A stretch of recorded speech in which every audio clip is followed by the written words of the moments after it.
அமைச்சர்கள் தங்கம் தென்னரசு, KKSSR ராமச்சந்திரன் மீதான சொத்து குவிப்பு வழக்கானது சென்னை உயர்நீதிமன்றத்தில் விசாரணைக்கு வந்துள்ளது. இந்நிலையில் தமிழக அரசுக்கும் இரு அமைச்சர்கள் உள்ளிட்டோர் 4 வாரங்களில் பதிலளிக்க சென்னை உயர்நீதிமன்றம் உத்தரவு பிறப்பித்திருக்கிறது. விவரங்களை செய்தியாளர் கிருஷ்ணா வழங்க கேட்கலாம். கிருஷ்ணா, இந்த வழக்கில் என்னென்ன வாதங்கள் முன்வைக்கப்பட்டது, விவரங்கள் என்ன? வணக்கம்.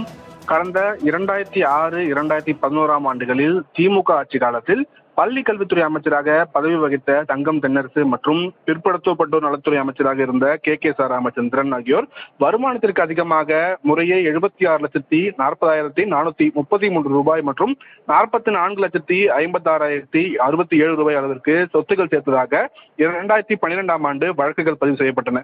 இந்த வழக்குகளில் இருந்து இருவரையும் விடுவித்து ஸ்ரீவில்லிபுத்தூர் நீதிமன்றம் பிறப்பித்த உத்தரவை மறு ஆய்வு செய்யும் வகையில் சென்னை உயர்நீதிமன்ற நீதிபதி ஆனந்த் வெங்கடேஷ் தாமாக முன்வந்து வழக்கை விசாரணைக்காக எடுத்திருந்தார். இந்த வழக்குகளில் இருந்து இருவர் குடும்பத்தினரையும் விடுவித்த உத்தரவை ரத்து செய்த நீதிபதி ஆனந்த் வெங்கடேஷ் இந்த வழக்குகளை ஸ்ரீவில்லிபுத்தூர் நீதிமன்றத்திற்கு மாற்றி குற்றம் சாட்டப்பட்ட அமைச்சர்களுக்கு எதிராக குற்றச்சாட்டுகள் பதிவு செய்து விசாரணை நடத்தி விரைந்து தீர்ப்பளிக்க வேண்டும் என்று உத்தரவிட்டிருந்தார்.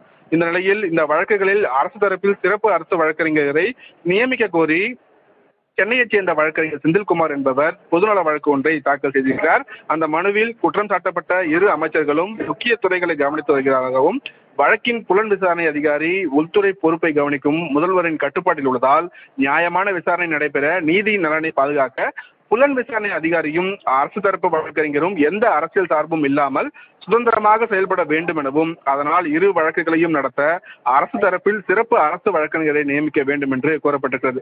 இந்த மனுவை விசாரித்த பொறுப்பு தலைமை நீதிபதி கிருஷ்ணகுமார் மற்றும் நீதிபதி BB பாலாஜி அடங்கிய அமர்வு 4 வாரங்களில் இந்த மனு தொடர்பாக பதிலளிக்கும்படி தமிழக அரசிற்கும் இரு அமைச்சர்கள் உள்ளிட்டோருக்கும் உத்தரவிட்டு வழக்கின் விசாரணையை தள்ளி வைத்திருக்கிறார். ராஜலட்சுமி. விவரங்களுக்கு நன்றி கிருஷ்ணா.